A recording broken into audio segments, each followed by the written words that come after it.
Hello everyone, this is Mehak Upadhyay, a legal internet lecturer and company. Welcome back to our channel. So we are this video is in continuation about admissibility of facts in the before the court. We have already discussed whose statements would be admissible.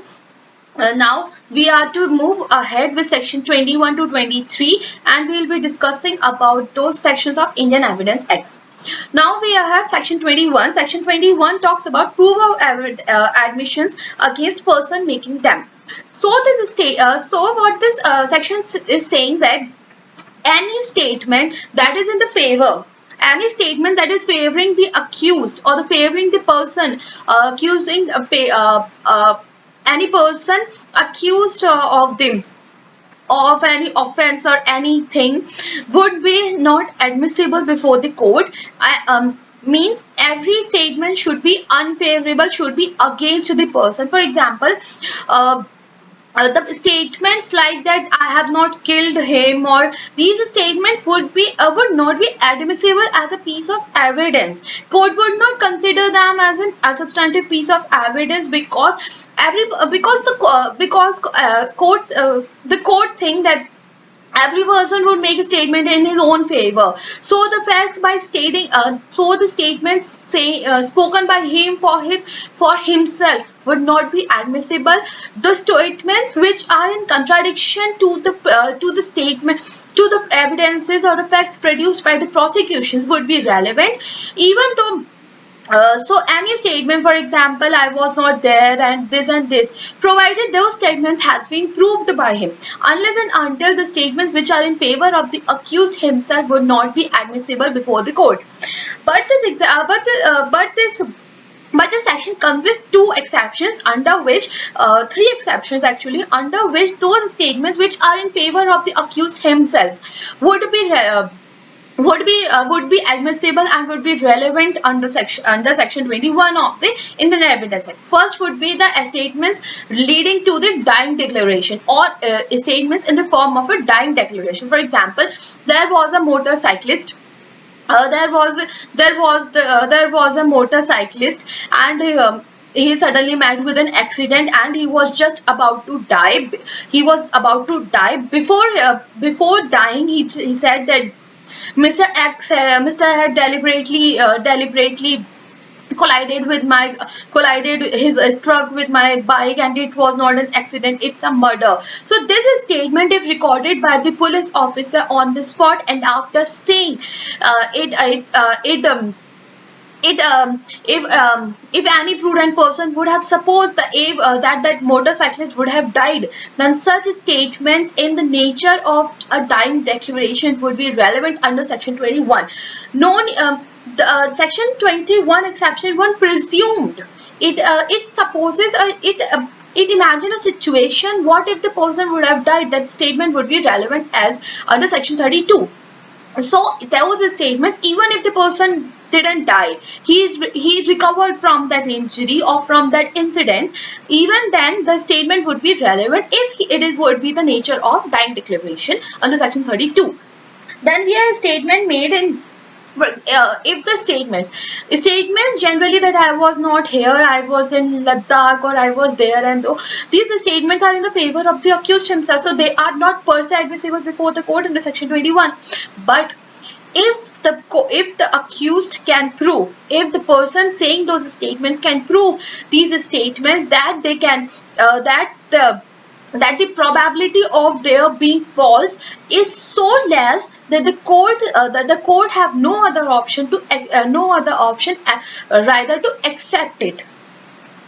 So if the person can strongly prove his statement in his own favor, that the court cannot presume any negative aspect of that, any falsehood, cannot suspect any false thing of that statement, that in those circumstances that statement would be relevant under section 21. For example, if that accused had proved that if the accused said that I was in Ladakh, so it would not be admissible under the court. But if he had proved by way of his tickets, by CCTV footages, by companions, those were in buses, and the hotel in which he resided, the hostel staff has stated that yes, he was there. So all these statements would prove would leave no room for any doubt. If the court is satisfied that statements had been strongly proved to be true, and there is no chance of any other falsehood in it, then such statements would be relevant under section 21.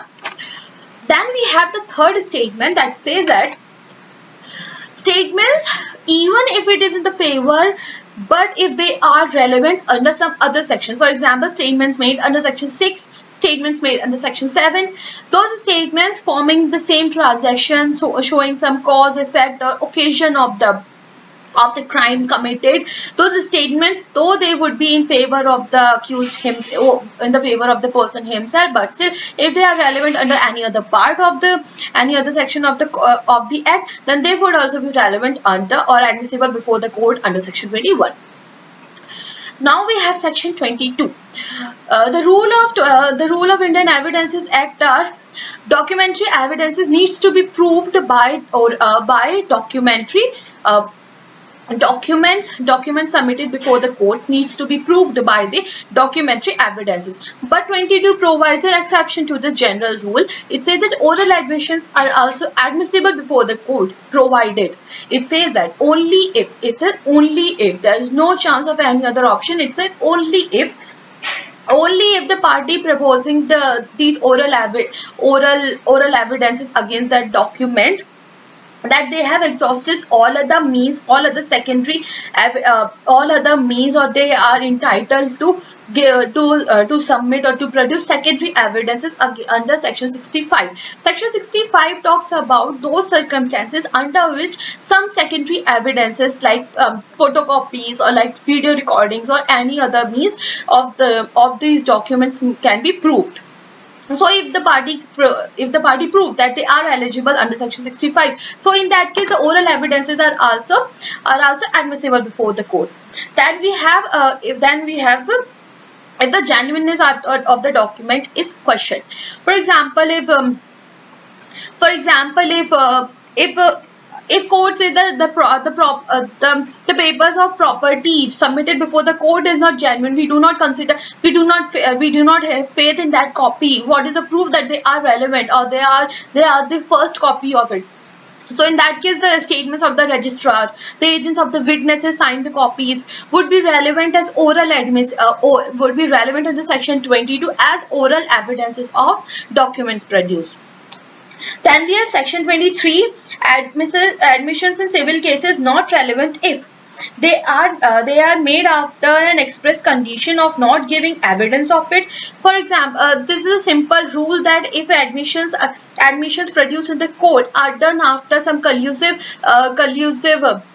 are of some collusive nature, that if admissions are if these statements are made, then the so and so would not produce the copy or any evidences to substantiate those statements, so as to so that would be considered as inadmissible. So in that circumstance, section 23 prohibits such collusive nature of those admissions to be made. Then section 33 simply says that